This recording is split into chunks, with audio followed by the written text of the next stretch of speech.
Here at the Life Live Better podcast, we are true believers in the quality of Anchor by Spotify. We have been using Anchor since we first started our podcast, and now that we're halfway through our second season, we cannot imagine recording this podcast without it. Anchor has tools that allow you to record and then edit your podcast right from your computer or even your phone. When hosting on Anchor, you can distribute your podcast on all the listening platforms, like even Spotify and Apple. It's everything you need to make your podcast, and you can find it all in one place. But best of all, and oh so necessary when you're first starting out, it is completely free. So give it a try. Go download the Anchor app or go to anchor.fm right now and get started. We wanted to take a moment to let you know that the content and language on today's episode is for adult audiences, so please use your discretion while listening. Hi, this is Paula. And I'm Joseph, and you're listening to Life Lived Better. Hey, everybody, welcome back. So today we've got part 2 of our Collier Landry conversation for you guys. We hope you enjoyed the rest of his story. As you told us, tragically, within such a short period of time, when you were 11 and 12 years old, you lost your mother, your father went to prison, your father's family, your mother's family didn't want to take you in, so you went into foster care. I mean, you even lost your dog. With the documentary, the TED Talk, the podcast, and every interview you do, you're talking through the pain of your past again and again. How do you recover from that? I mean, what do you do to take care of yourself? So for me, I had gotten out of therapy in my mid-teens, but I also was someone who would talk to everyone and anyone, because people would come up and ask me questions and I would just talk about it, because I would very much use those opportunities as my own source of therapy. Like, okay, you want to talk? Because everyone that I grew up with in this small town was, I was like I was like a child actor, like a celebrity. Like, that's the way I look at it in a lot of ways. Like, especially when I came to Hollywood, I was like, oh, I can totally relate to these child actors, like growing up in the spotlight, because I grew up in the spotlight. Mm-hmm. So I would use that. But for me, it became, this is what my TED Talk is about, is, I talk about using art as a form of resiliency. It's as a contribution to learning resiliency. And that's the thing, is for me, I dove into the arts, right? I went to music school, and also part of my journey I dropped out of music school 2.5 years in. I wanted to go to a place, and I initially wanted to go to New York City, like right when I, graduated high school. So I wanted to just go to Broadway, try to make it as a singer and whatever. Because it was either New York or LA. And then I was like, well, I don't really like cold weather. So let's try there. And I came out to LA and visited. I was like, okay, this is like amazing. This is where I want to be. But for me, I wanted to, more importantly, my sort of drive with that and then getting into entertainment was not only because I wanted to tell my story, and I didn't know how I was going to do it. I didn't know if I was going to be a filmmaker, or if I would, I always thought, okay, I'll become a rock star and I'll be this like famous rock star, and then I'll tell my story, and then people will know who I am, because that'll give me a platform where people will actually listen to me and understand my story, right? Because it'll be like, oh, he's famous, so now let's listen to him. And instead, it kind of worked sort of in reverse. And what happened is at the core of it was one simple thing: was I did not want to have myself led into a room by my past. I didn't, it was everywhere I went growing up. Oh, that's the guy. Oh my God, that's him. That's the kid. People were whispering, so everyone knew who I was. And I thought, God, can I go to a place where nobody knows the fuck I am, and I am solely judged only on my merits, on my contributions as an artist, my contributions to society in general, to relationships, to friendships, that has nothing to do with it. And that's not to say that, like, when I came out here, people didn't know my story. People generally sort of knew, okay, the thing was, oh, Collier's dad killed his mom when he was a kid. That's pretty much what everyone knew, Some people who were closer friends of mine knew a little bit more of the story, and sort of my personal journey, but nothing like what I divulge now. And it was weird because, I I had seen a film in 1999 when I was out here visiting called American History X, which is one of my top 5 favorite films of American cinema. And it's about, I walked out of the theater and I said to my friend, I said, whoever made that film understands the consequences of violence. And I want them to help me tell my story. Flash forward 8 years later, my girlfriend at the time, who was a model, she comes in and she goes, "Hey, this movie producer reached out to me on MySpace and he's doing a coffee table book. He wants to photograph me." I was like, "Oh, movie producer." I was like, "What does he like? What is he movies does he made?" And she's like, "Oh, he made Booty Call, he made Kingdom Come, Havoc." Like she's like rattling off these films off MySpace. She said American History. I was like, "American History X," and she goes, "Yeah." I was like, "Get him over here," and I became friends with him. His name was John Morrissey, Oh, and he was a producer of American History X, and we became friends. And then he was like looking for a project. He had gotten out of the film business, but he was like, "Oh, I'm kind of want to do something or whatever." And I was like, "Well," he wanted to do something that I thought was really silly, and I was like, "Don't do that. Like that's not worth your time." But this is. I have an idea for a um I was gonna say podcast. I have an idea for a television series, a docu-series about the consequences of violence. And the best news is I own the rights to the pilot. And I literally, over my shoulder, there's a book of newspaper articles that somebody gave to me when I was 18 or 19 or whatever, gave it to my adopted parents.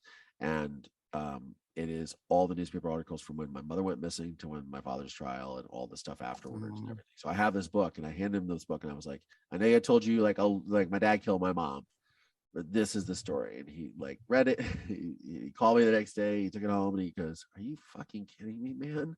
Like, this is your story?" I had no idea. And I was like, "Yeah." I was like, "This is my story." He's like, "Well, I know somebody I think would be interested in this. I just did a feature film with her with Channing Tatum and Joey Gordon-Levitt and Anne Hathaway. And she's won 2 Academy Awards for documentaries. And her name is Barbara Koppel." And we got with Barbara and then we started putting together. It took years and years and years, but eventually we, got representation for it. I mean, almost immediately got representation for it. We got, a couple companies to look at it. And then ID was like, "Let's make this." And so we made it for Investigation Discovery. It came out end of 2018, got really popular during the pandemic. And now because of TikTok, it's really blown up because all these people are searching me, "Where do we find your film? Your film, your film, your film."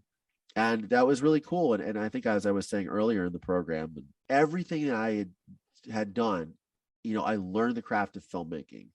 Like I got into all of this stuff because I wanted to tell my story. That's the only reason I did it. The only reason I became a filmmaker, a director of photography, a director. Like I have a music video I directed that has 1 billion views on YouTube just as of last weekend or 2 weekends ago. Like I've done a lot of amazing, really super cool projects. But it was all just because I was like learning because I wanted to tell my story. And I was so lucky to have people like John and Barbara Koppel get involved and really believe in this, and ID and Gersh and all these, these people, that because I was able to tell the story. And I wasn't really going to be in the documentary. It just kind of worked out that way. But, for the, like you saw, and there's the big scene confronting my father in prison. And it's really crazy. And I'm just really fortunate that I was able to tell the story. And, there's things, of course, I would change and stuff. But at the end of the day, the film has had such an impact on people. And so to circle back around to your question, the crazy thing is that these people have reached out to me with their stories and their, it's always hard when you're dealing with trauma because people are like, it always happens. They're like, "Yeah, so I was, I grew up and I was like sexually abused by a lot of them are sexual abuse cases, unfortunately." And they're like, you know, uh, "I grew up and I was treated this way, and then I didn't know how to deal with it. I became a heroin addict. I got in and out of relationships and this and that. And I just was feeling sorry for myself. And it's like, God, my life sucks." And then I saw your documentary mm, and I realized that like I have it good, and all these people, and I'm like, "Look," and I try to tell them, I'm like, "Hey, look, this is not like a competition. Like I know that I already am aware of how unique and crazy my story is. That does not discount your story. Like your truth is your truth. You're going through is what you're going through, and don't think just because you somehow are insignificant. I'm glad that it gives you hope, and I'm glad that it speaks to you, and you are learning from it and drawing from it on my resilience, and that helps you. But like, please don't discount your story." One of the things that I do with the podcast is I talk to other survivors and people and people of interest in true crime, because I am genuinely fascinated by why people are fascinated with true crime. Mhm. Also becoming fascinated on how it is so exploited. Because again, I made a film. I didn't make a true crime film. It comes dressed as true crime, but it's really like a plea for humanity, to quote Variety.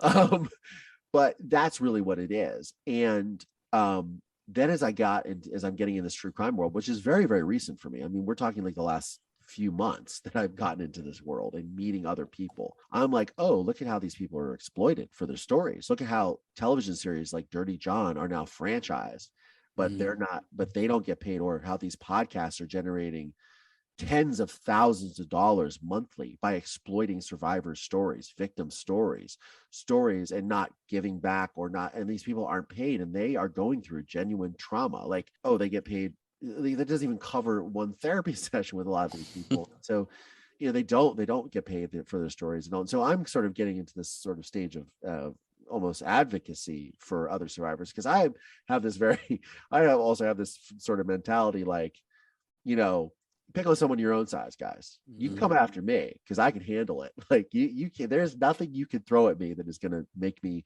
flinch or stutter or back down, because I'm here for all the smoke. I'm here for all of it. Don't come after those guys. You come after me, because I'm your equal. I'm not going to let you bully people. So I'm sort of getting into that a lot as I'm discovering how these people are being exploited, and it makes me genuinely angry. But also, one of the things that I do with the podcast is so I reach out, I talk to survivors, I talk to people that are involved in true crime that I find are fascinating, but I also read my father's letters from prison, because no one has been able to see these.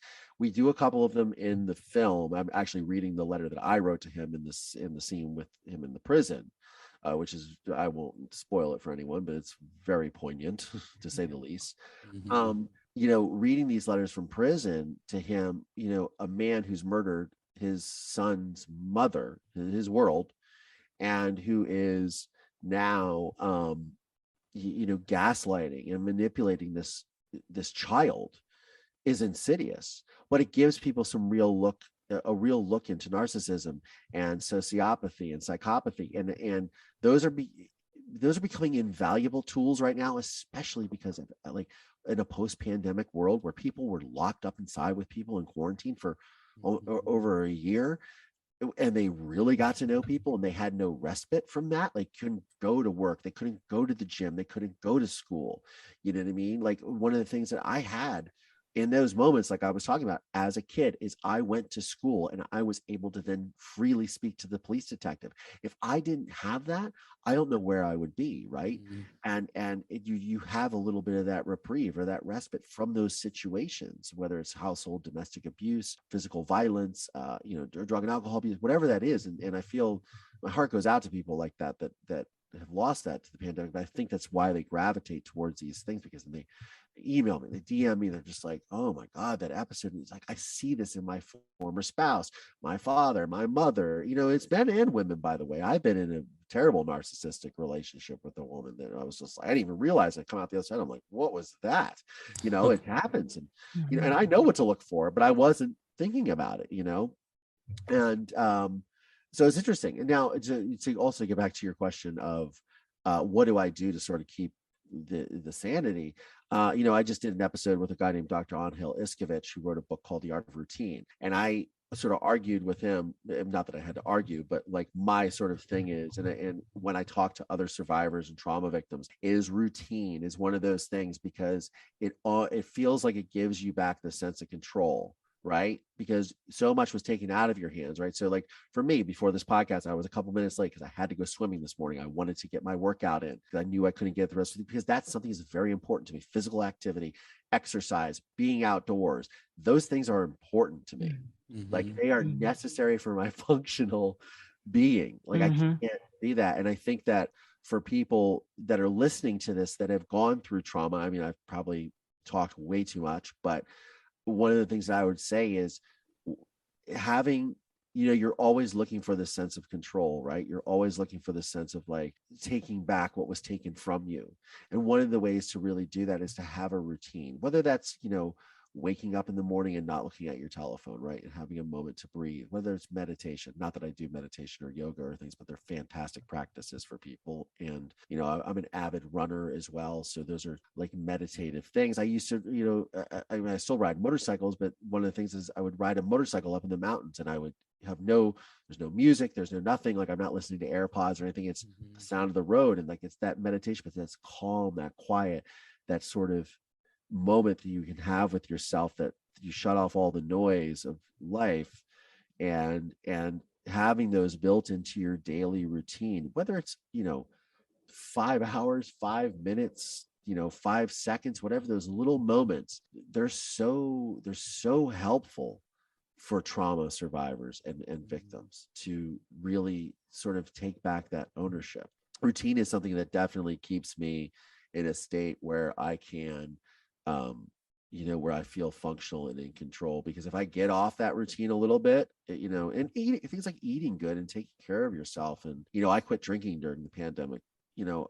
I wouldn't say it was the best decision I made, but it was definitely a good decision. Because it controls anxiety, that you're not having other substances affect that. And I think things really taking ownership of that is really important, but making sure to take time for yourself and to develop a good routine is so critical. I can't stress it enough.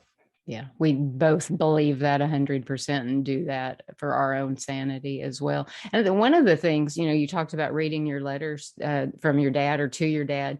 I think for a lot of people, at least for me, what that is like it's kind of exploring the contradiction in, you share that he is a narcissist. He is, he murdered your mother, but he's your dad. Oh, And you sure. talk about that kind of that confusion in that. And I think that's something. Absolutely. And and by the way, like I read a letter that I wrote to my father in the film, but all the letters I read in the podcast are all letters from him from prison to me, and to show the gaslighting, all that stuff. And yes, it is really difficult to reconcile the weird sort of dichotomy that's at play, or juxtaposition maybe, of the fact that he's my father and that he's also this horror of a human being. And it was really interesting because when the film was starting to screen at festivals, this reporter, I think from the New York Times, was interviewing me, and he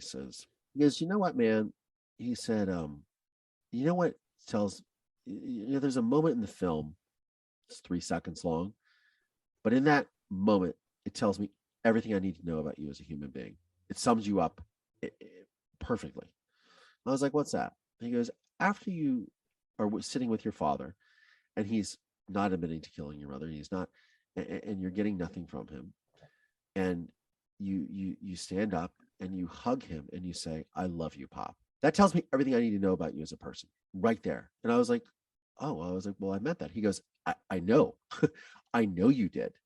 And he's like, "You don't seem to understand how rare that is, that somebody can actually say that and mean it, because you mean it."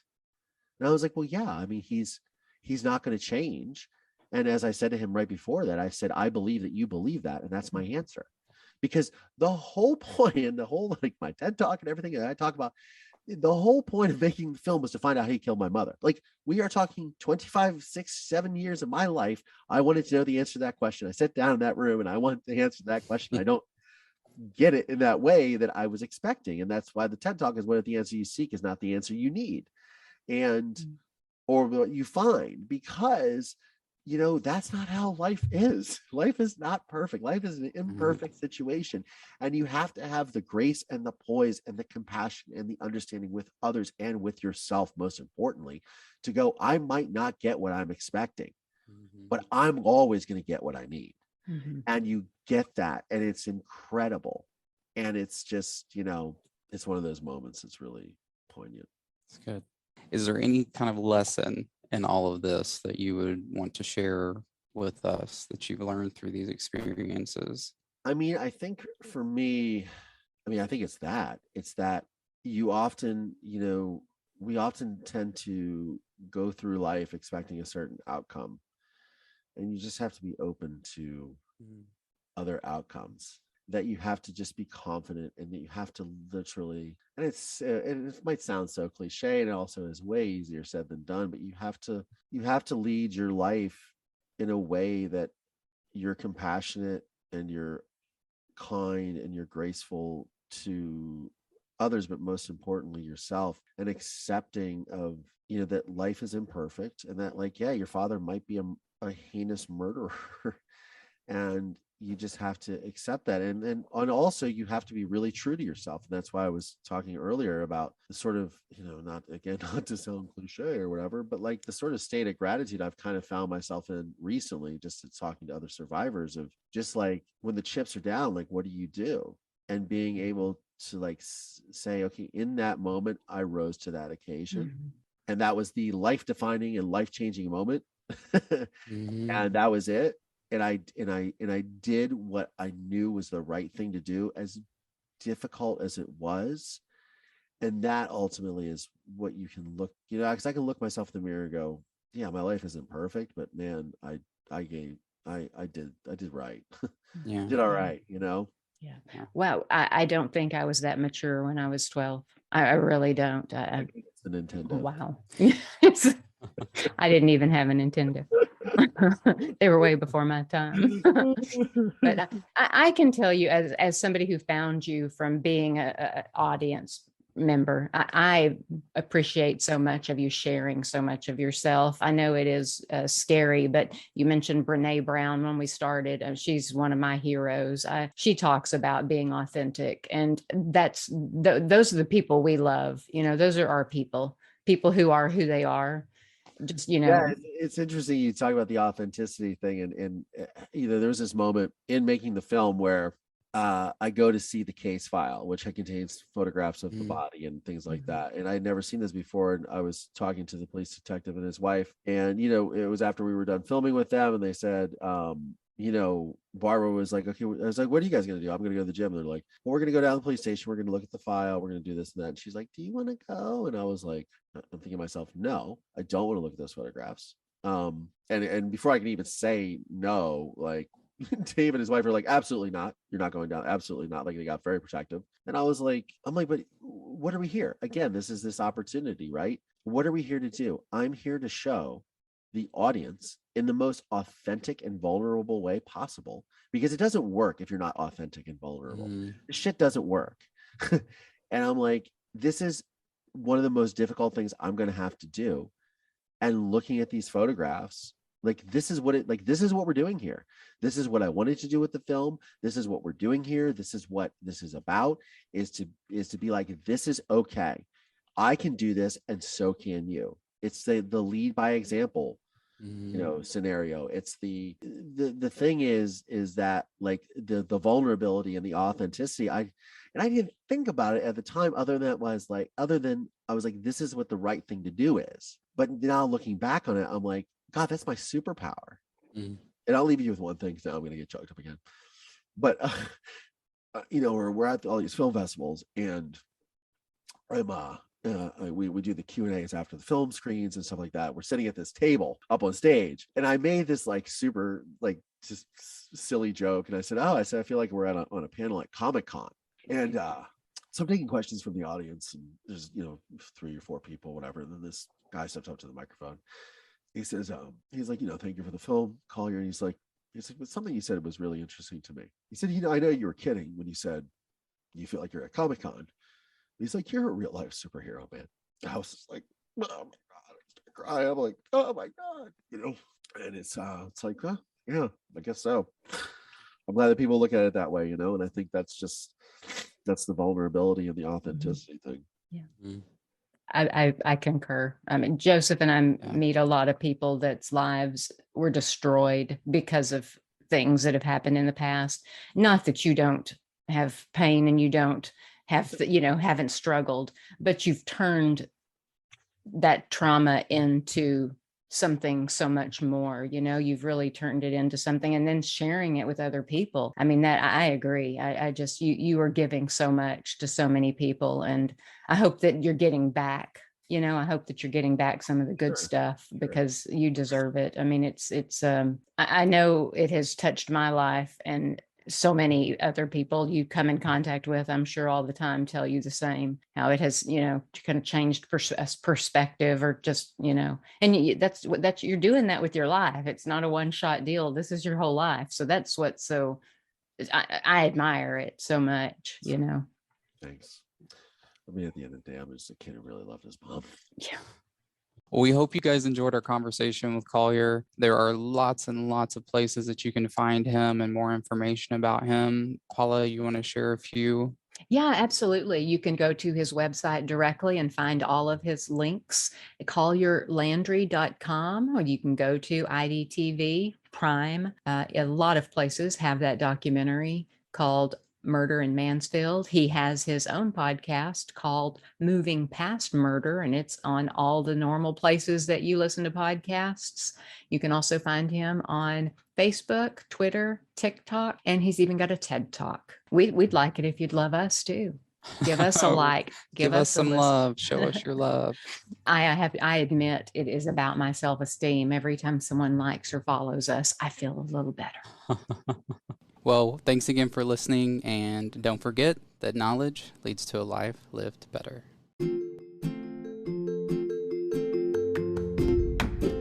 Thank you for listening to Life Lived Better with Paula and Joseph.